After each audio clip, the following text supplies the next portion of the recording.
Friends, welcome back to my channel. এই দেখো একটা নতুন ভিডিওর সাথে চলে এলাম। আমার বর বললো চলে একটু ঘুরে আসি। আমিও জানতাম না ও কোথায় নিয়ে যাচ্ছে।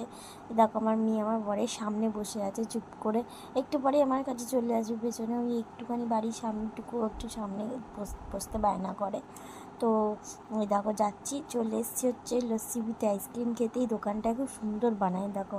আমার মেয়েও খাবে দেখো, স্ট্র দিয়ে টেনে টেনে বড়দের মতো খেয়ে। তারপর আমিও একটু খেয়ে নিলাম। খেয়ে দিয়ে অনেক দিন মাসি বাড়ি যাইনি, তো আজকে এই একটু মাসি বাড়ি যেতে ইচ্ছা করলো। তো বরকে বললাম চলো একটু মাসি বাড়িতে ঘুরিয়ে আনবে। তো এই দেখো না নিয়ে যাচ্ছে। মাসি বাড়িতে চলেও এসেছি। মাসি বাড়িতে ভিডিও আর করিনি। তো মাসি বাড়ি থেকে বেরিয়েও গেছে। দেখো আমার সবার মেয়েকে একটা পুতুল দিয়েছি। তো এসব দোকান আছে যেহেতু, তো বাড়িতেও চলে এলাম। এ দেখো এটা আমাদের বাড়ির সামনে। তো এবার গলিতে ঢুকবো।